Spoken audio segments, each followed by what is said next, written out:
Queridos irmãos, eu queria compartilhar com vocês Gálatas. Nós estamos naquela sequência e eu gostaria de convidá-los a abrirem lá no Gálatas 6. Nós estamos falando sobre esse livro de Gálatas.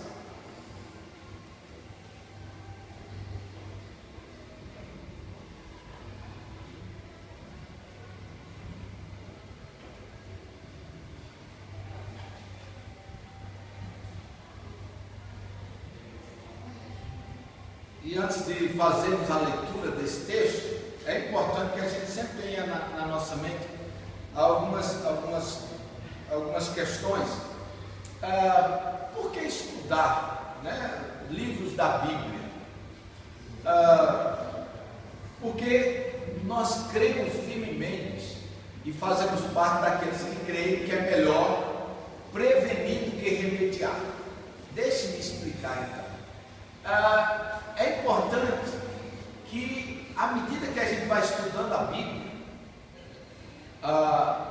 o caráter do Senhor vai sendo formado em nós. Então, à medida que a palavra de Deus, como semente, vai caindo no nosso coração, ela vai trabalhando o nosso caráter, nós vamos experimentando o caráter de Cristo, e quando o dia mau chegar, nós estaremos robustecidos, imunizados contra qualquer vírus que vai tentar de alguma maneira nos infligir, vai tentar de alguma maneira mexer, desestabilizar a nossa fé. Por isso que eu acho que é importante, às vezes eu já ouvi isso de algumas pessoas, dizendo assim: olha, poxa, eu vou na igreja para me ouvir uma palavra, tipo a vitória de Davi, ou os muros de Jericó que ruíam, essa coisa aí.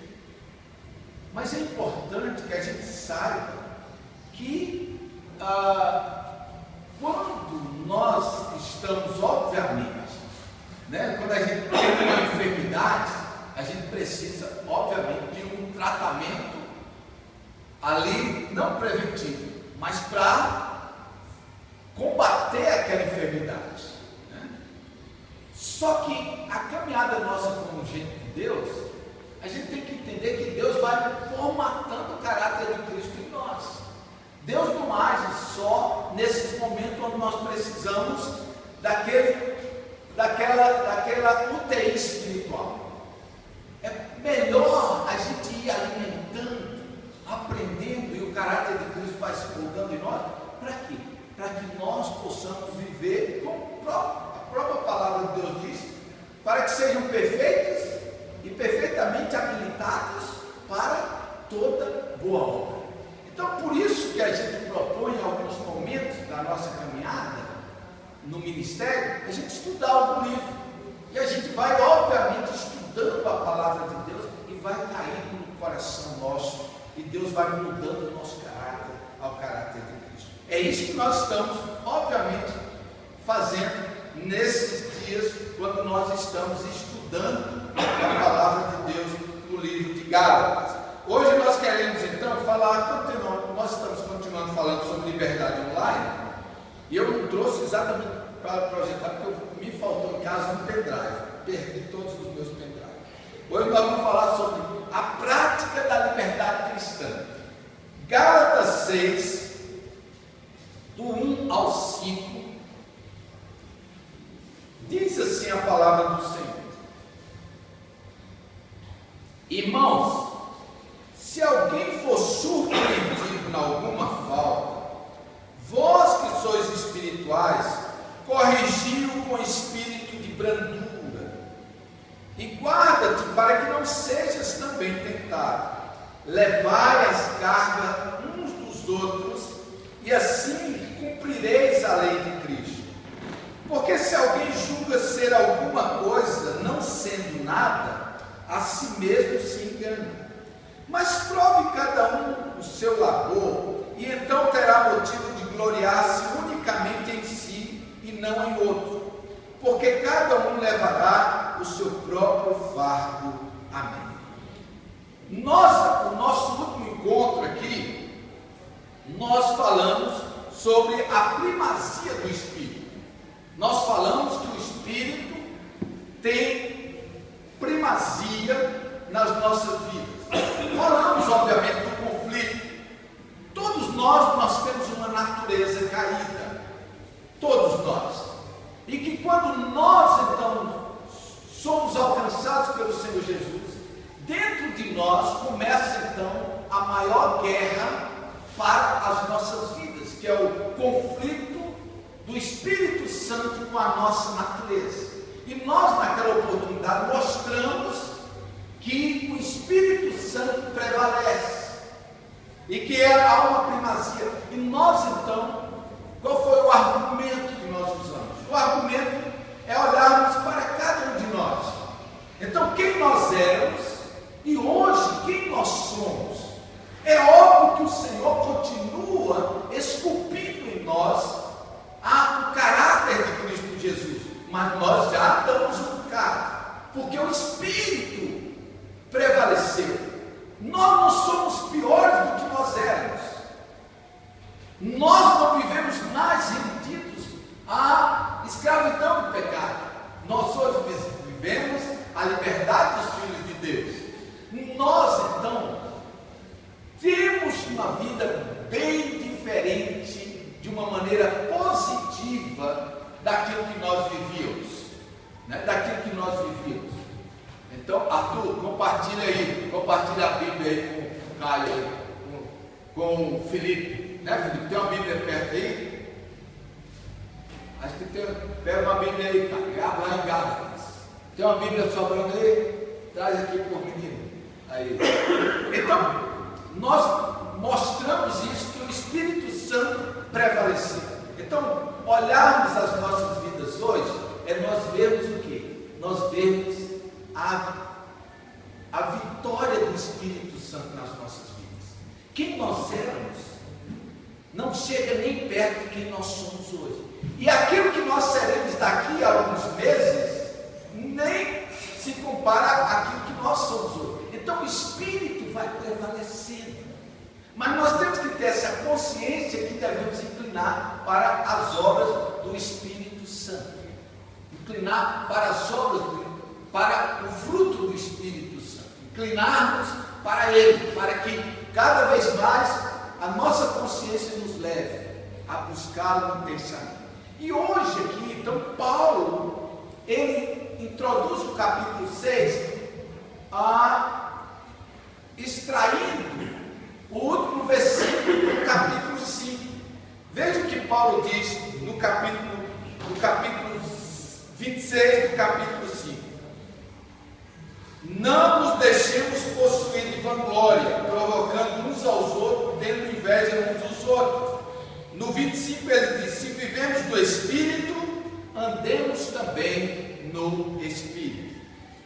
E hoje eu queria então voltar o nosso olhar. Paulo então volta o olhar para a nossa vida comunitária, os nossos relacionamentos.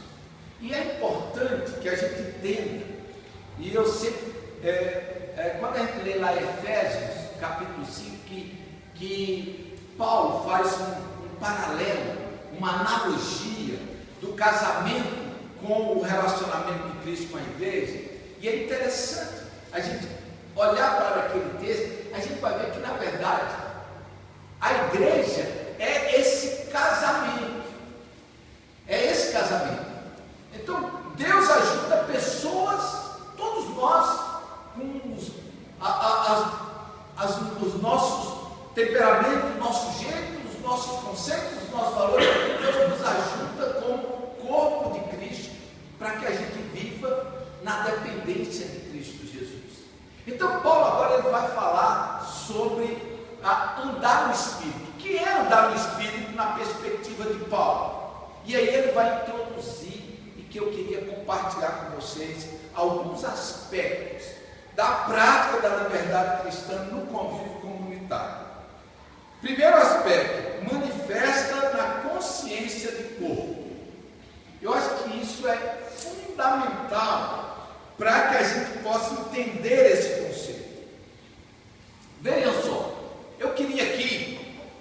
que a gente tivesse essa consciência de que nós fazemos parte do corpo de Cristo. Aqui nós somos corpo. E é interessante por quê? Porque aqui eu queria trazer ao coração dos irmãos a igreja real e a igreja funcional. Esses dois conceitos que nós gostaríamos, temos que entender. Primeiro, a igreja real.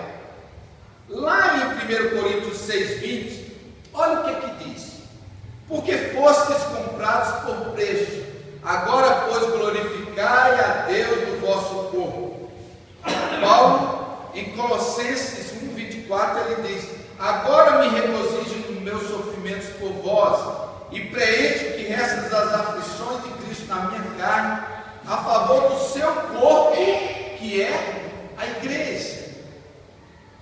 O texto que eu citei, Efésios 5,25, diz assim: maridos, amai vossa mulher, como também Cristo amou a igreja e a si mesmo se entregou por ela, no 26, para que a santificasse, tendo-a purificado por meio da lavagem de água pela palavra. E no versículo 27, ele conclui dizendo: para apresentar a si mesmo igreja gloriosa, sem mácula, nem ruga, nem coisa semelhante, porém santa e sem defeito. Essa é a igreja que nós somos, a igreja real. Como é que Deus olha para mim e para você?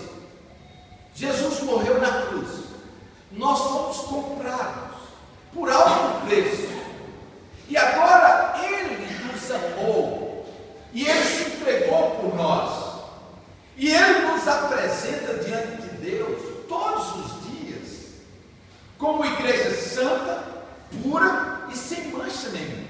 Essa é a igreja real, ou seja, é a igreja que tem livre acesso ao céu, é a igreja que Deus enxerga. Essa é a igreja que Deus enxerga, é a igreja que em Cristo Jesus é apresentada diante de Deus. Nós fazemos parte do corpo de Cristo. Nós somos individualmente membros desse corpo. Portanto, é importante que a gente possa entender isso e trazer ao nosso coração essa ideia bíblica de que nós somos corpo de Cristo e individualmente membros desse corpo. Está lá em 1 Coríntios 12, 27. Então, ou seja, eu sou o corpo de Cristo, você é corpo. Nós somos corpo de Cristo. Ele é o cabeça, mas nós somos corpo. Nós estamos aqui e nós fazemos parte do corpo. E Ele é o cabeça. Essa é a igreja real. É a igreja triunfante. É a igreja que triunfa. É a igreja que marcha. É a igreja que, como o próprio Senhor Jesus disse, as portas do inferno não prevalecem contra ela. Essa é a igreja real. Mas há uma igreja funcional. Que igreja funcional é essa? Veja só. Lá, aqui mesmo no livro de Gálatas, Paulo vai dizer lá em Gálatas 3, do 1 ao 3, olha o que ele diz: ó Gálatas insensatos, quem vos fascinou a vós outros, ante cujos olhos foi Jesus Cristo exposto como crucificado? Sois assim insensatos que, tendo começado no Espírito, estejais agora vos aperfeiçoando na carne? Queridos, essa é a igreja funcional. Qual é a igreja funcional? A igreja de gente como eu e você, que Deus continua trabalhando, e é aí que o Espírito vai operar, é aí que nós vamos viver essa liberdade dos filhos de Deus.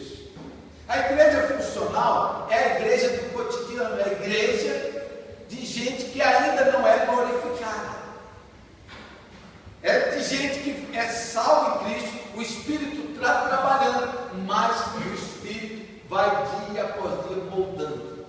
E o que é necessário nessa consciência de corpo? O que é necessário?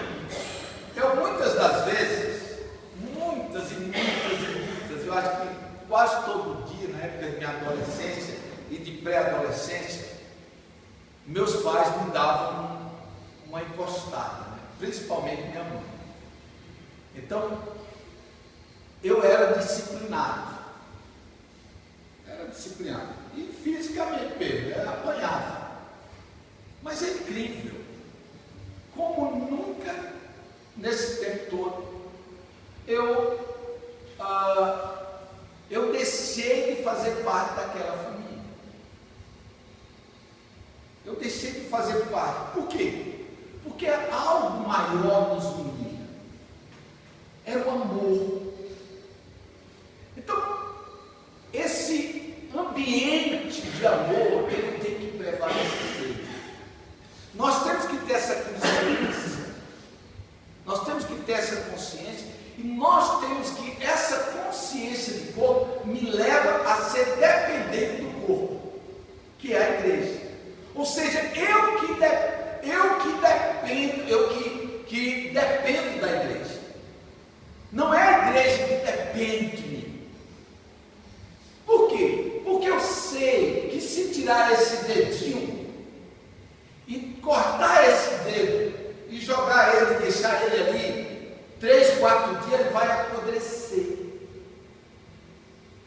Então esse dedo, ele é funcional porque ele está conectado ao todo. Por isso, esse dedo, o corpo não é dependente dele, mas ele é totalmente dependente do corpo. Ele depende do corpo por quê? Porque o sangue, tudo chega através de toda a funcionalidade de todos os membros, de todos os órgãos. Então, nós temos que ter essa consciência que eu dependo da igreja. E a igreja depende do cabeça, que é Cristo. É Ele que vai encher a nossa alma dele próprio, nos oxigena espiritualmente, através do Espírito Santo que em nós habita. Portanto, eu quero introduzir essa consciência de corpo para entender que esse ambiente, não o ambiente físico, mas o ambiente existencial meu, o meu coração, o seu, nós temos que ter segurança uns com os outros. Ou seja, nós temos que entender que nós somos parte uns dos outros. Nós precisamos, nós carecemos disso. Então, no ambiente familiar que eu nasci, eu era corrigido. Meus pais eu aprontava um bocado mesmo, reconheço, e meus pais me corrigiam, mas tinha a segurança do amor. Então, meu pai nunca foi corrigir o filho do vizinho. Por quê? Porque não tinha a estrutura de amor. Por quê? Ele não poderia corrigir um filho que não fosse dele. Ele não tinha essa segurança, minha mãe não tinha essa segurança. Mas ela me corrigia porque ela tinha segurança, porque eu era filho. Então nós temos que ter essa segurança nos nossos relacionamentos. De que haja o que houver, nós sempre seremos membros uns dos outros. Nós estamos num momento onde as pessoas, com facilidade, elas mudam de lugares, mas nós temos que entender que nós não podemos mudar, porque nós somos corpo, nós somos membros uns dos outros. A nossa caminhada, se Deus colocou você nessa igreja local, que é o corpo de Cristo, entenda isso. Nós temos que ter essa segurança para aquilo que nós vamos falar aqui adiante. Nós temos que ter essa segurança. Nós temos que compreender que o que nos une é de fato o amor de Cristo. Ele nos une. E que nós então, tendo essa consciência, quando eu olho para a igreja, eu vejo o quê? Eu vejo Cristo no outro. Então é importante a gente ter essa consciência do corpo que emerge nesse texto. Segundo aspecto a considerar, no convívio comunitário, é hora do remédio. Então, no convívio comunitário, ele é manifesto no cuidado pelos membros do corpo. Agora então nós entramos em outro momento. Veja só o que Paulo vai dizer. Irmãos, se alguém for surpreendido em alguma falta, vós que sois espirituais, corrigi-o com espírito de brandura e guarda-te para que não sejas também tentado. Aqui há algo que nós temos que entender. Paulo, quem é verdadeiramente espiritual no corpo? E Paulo traz a resposta. Quem é que está andando no Espírito? Veja o que Paulo está dizendo nos versículos 25 e 26 do capítulo 5. Paulo diz, olha, se nós devemos andar no Espírito. E aí Paulo diz, para que não aconteça isso. E ele expõe algo que estava acontecendo. Então, quem é verdadeiramente espiritual? Paulo diz que é aquele que corrige com o espírito de mansidão. E aqui há algo, por isso que nós estruturamos na consciência do corpo, para que a gente entenda algo. Nós podemos corrigir e sermos corrigidos. E aqui o William Barclay, no seu comentário do livro de Gálatas, ele vai dizer o seguinte, que a palavra que Paulo usa aqui para falta é a palavra paraptoma, que quer dizer o seguinte, não é um pecado deliberado, é uma palavra como se a pessoa estivesse andando no gelo, escorrega, cai e levanta. Então Paulo não está dizendo que é um ato deliberado, que alguém está vivendo em pecado, mas Paulo está dizendo que na nossa caminhada, nós aqui e ali podemos escorregar. E qual é o referencial? O referencial é das obras da carne e fruto do Espírito. Então Paulo diz que há um cuidado, há um zelo. E aqui Paulo diz que aquele que vai corrigir, ele corrige com mansidão, com brandura. A ideia aqui de corrigir, a ideia é daquele cirurgião que está retirando um tumor do corpo, ou de um cirurgião que está fazendo a encanação de um braço quebrado. O William Hendricks, ele usa, também diz que essa mesma expressão de corrigir, de restaurar, é como se alguém estivesse restaurando uma rede de pescador. Ou seja, é importante que a gente entenda que Paulo diz que espiritual é aquele irmão, é aquela irmã que tem um comprometimento com o corpo de uma maneira amorosa,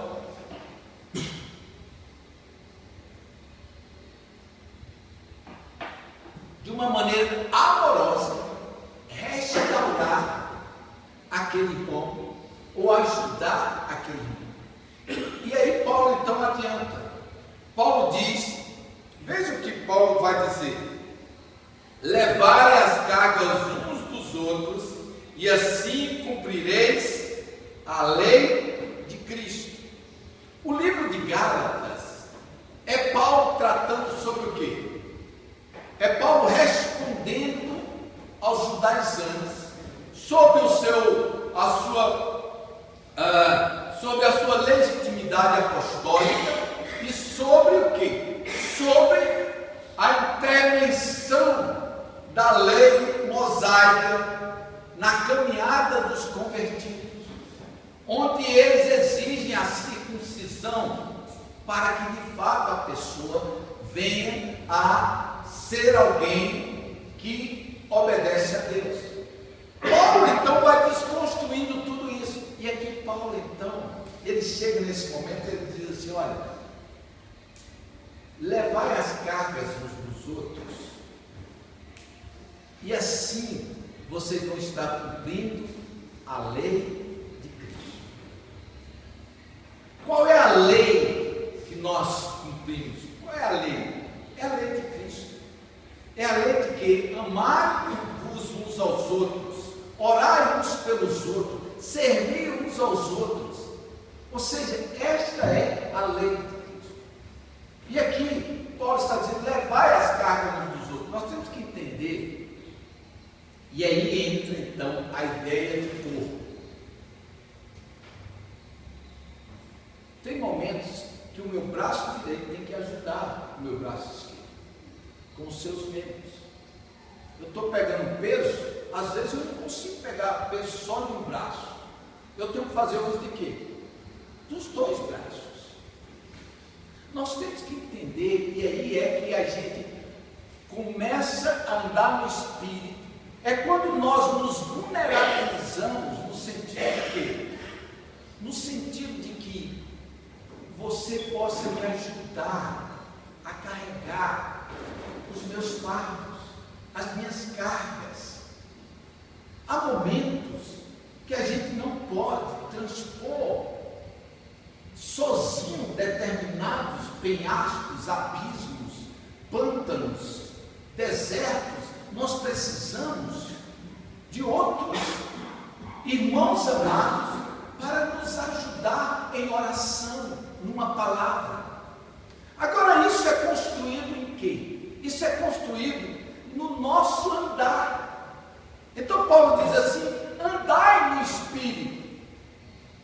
Então esse andar no Espírito não é um voo sobrenatural, mas andar no Espírito é a gente vulnerabilizar o nosso ser para que o outro aproxime e que a gente entenda. Veja o que Paulo vai dizer, olha, e no final do primeiro versículo ele diz, e guarda-te para que não sejas também tentado. E no versículo 3, veja o que ele diz, porque se alguém julga ser alguma coisa, não sendo nada, a si mesmo se engana. Paulo, então nós temos que compreender a gente tem que compreender essa vulnerabilidade, né? A gente tem que compreender isso, para que a gente possa entender que nós somos alguma coisa somente por causa de Cristo Jesus.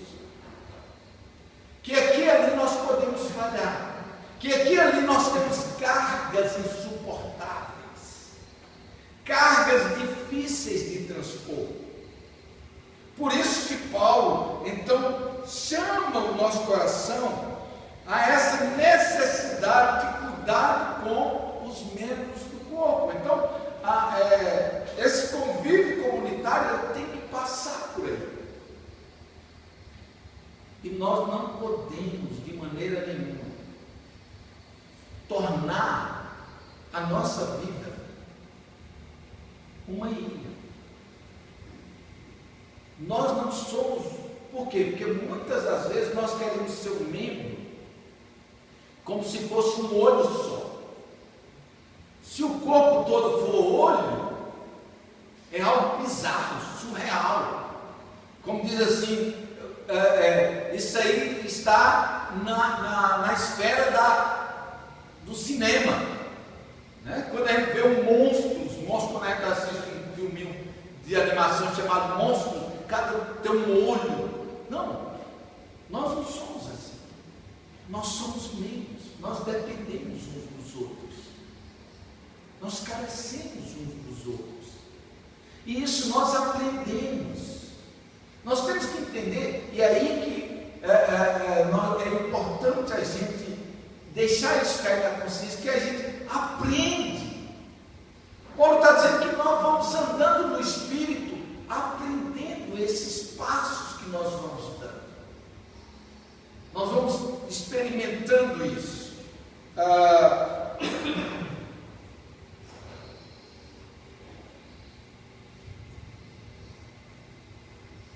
O terceiro aspecto desse texto que eu gostaria de evidenciar nessa noite, nesse convívio comunitário, não somente é manifestado no cuidado com os membros do corpo, mas também é manifesto na consciência da fragilidade do corpo.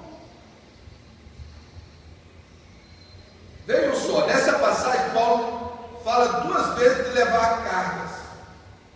Ele fala 2 vezes, ele vai finalizar no versículo 4 dizendo assim: mas prove cada um do seu labor, e então terá motivo de gloriar-se unicamente em si, não em outro, porque cada um levará o seu próprio fardo.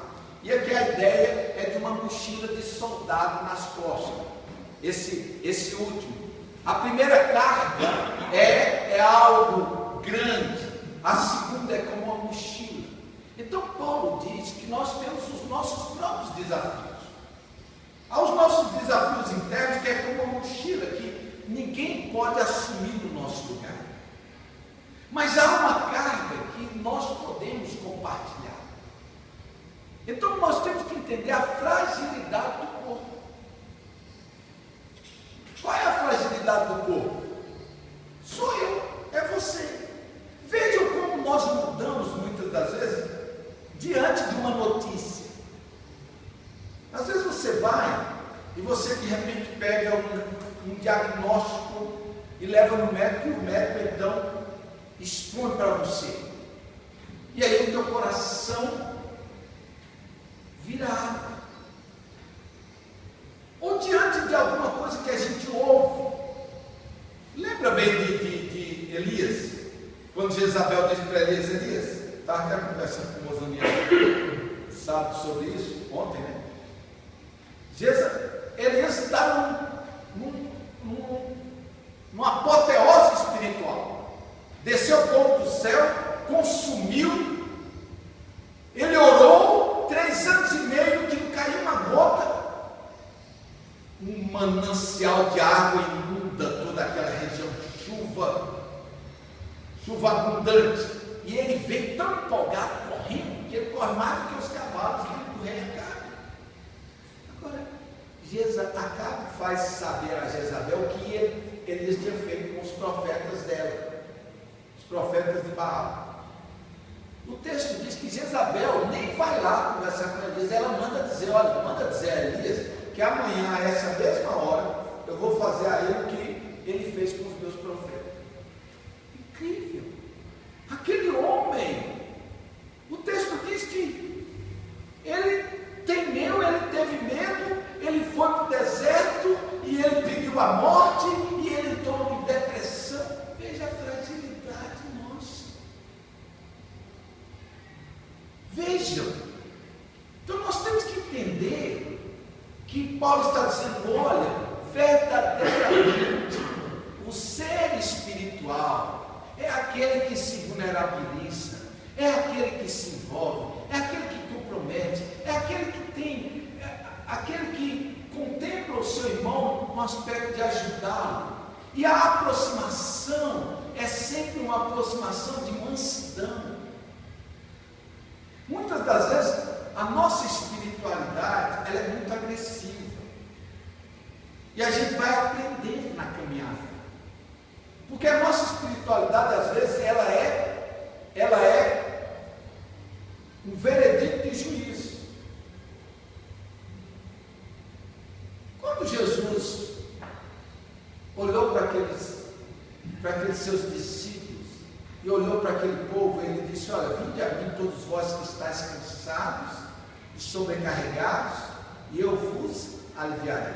Aprendei de mim, que eu sou manso e humilde de espírito, e vocês acharão descanso para as vossas almas.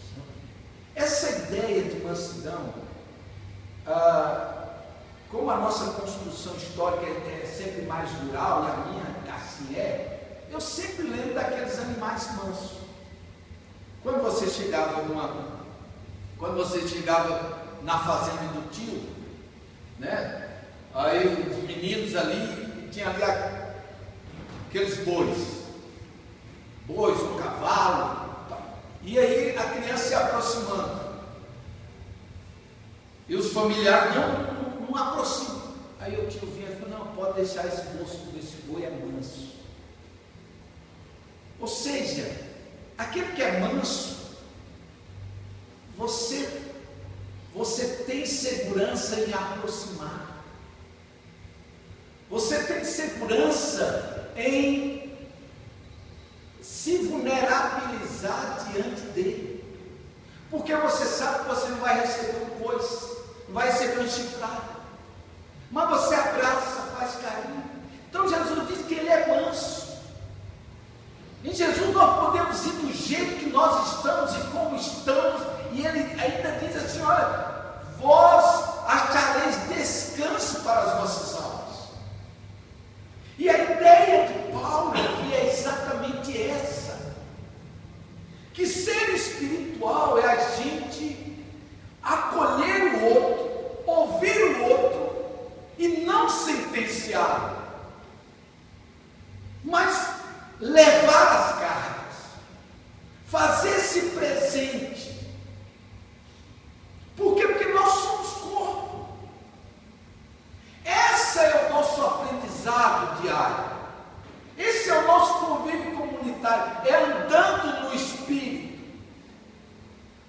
É algo que vai acontecendo. Por quê? Porque na verdade nós nunca vimos, a não ser que seja, obviamente, uma doença.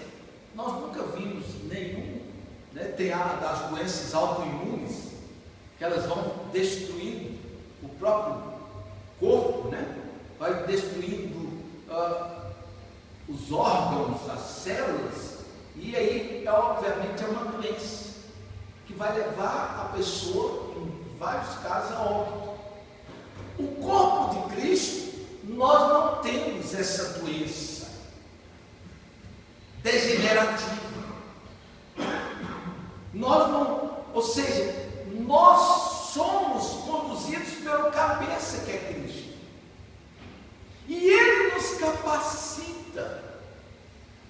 É isso que Paulo está dizendo. Olha, ao invés de vocês ficarem disputando, porque, queridos irmãos, imaginem na Galácia, aqueles irmãos, os que foram circuncidados, imagina o clima que virou. Uma turma circuncidou, e aí começou a dizer: não, vocês não são espirituais, vocês têm que circuncidar. A outra turma disse: não, mas Paulo disse isso. Imagina um conflito. Aí Paulo vai dizer assim: olha, sabe o que é ser espiritual? Ser espiritual é vocês se preocuparem uns com os outros. É vocês desenvolverem um relacionamento onde vocês tenham a profundidade na comunhão, onde vocês possam compartilhar as coisas, sem temor de ser exposto, mas de ser acolhido. É aquela correção amorosa: vamos por aqui, faça isso, eu estou contigo, eu te ajudo. Ser espiritual então é isso. Não é nenhuma manifestação pirotécnica, espiritualmente falando. Vejam como nós podemos viver espiritualmente. Então esse é o nosso desafio que Paulo coloca. Nós somos livres para quê? Para andar no Espírito. Mas comunitariamente nós somos livres para quê? Nós somos livres para ir contra nós mesmos. Nós somos livres para desenvolver uns com os outros um relacionamento que dia após dia vá nos mergulhando um no outro, para que a gente possa experimentar a igreja real na funcionalidade. Ou seja, a nossa funcionalidade, ela pode aproximar de quem verdadeiramente nós somos em Cristo Jesus. Por quê? Porque o Espírito dele está em nós. Ele nos possibilita isso. Agora, queridos irmãos, é Deus que vai trabalhando em nós. É Deus que vai trazendo essa consciência. Porque a primeira intenção nossa não é grudarmos com o corpo. A primeira intenção é sempre nós vivermos isolados. Cada um tendo uma vida. Lembrem bem, nós temos a nossa mochila existencial, que você não pode carregar para mim e nem eu para você. Mas existem as nossas cargas que nós podemos carregar juntos, que nós podemos orar, que nós podemos compartilhar, que nós podemos dar nas mãos, que nós podemos dizer assim, vamos vencer isso junto. Por quê? Porque esse é a perspectiva do andar no Espírito que Paulo expõe para os nossos queridos irmãos da Galácia e também para nós. E a minha esperança nesta noite é que, como esta palavra falou ao meu coração, desarmou algumas realidades, quebrantou o meu coração, reajustou a minha visão de corpo, realinhou-me ao contemplar a igreja. Também assim, Deus bondosamente faça isso no coração dos irmãos, para que a gente possa caminhar nessa estrutura sólida, onde a gente tem segurança. Qual é a segurança? Do amor de Cristo. E a gente caminha de uma maneira obstinada para viver a beleza do corpo de Cristo Jesus. E assim, não tenham dúvida, nós experimentaremos a abundância do Espírito Santo nas nossas vidas. Porque o Espírito do Senhor, ele glorificará a Cristo Jesus. Ele é o cabeça do corpo. E o Senhor diz que assim devemos caminhar nessa perspectiva. Que Deus nos ajude a vivermos andando no Espírito. Que Deus nos ajude a sermos verdadeiramente espirituais. Que Deus nos ajude a ter uma consciência correta de corpo. Que Deus nos ajude a manifestarmos comprometimento no cuidado uns com os outros. Que Deus nos ajude a entendermos a nossa fragilidade como corpo.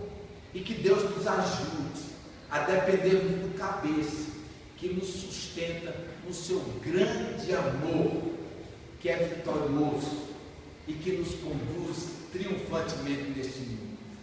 Queridos, é uma caminhada.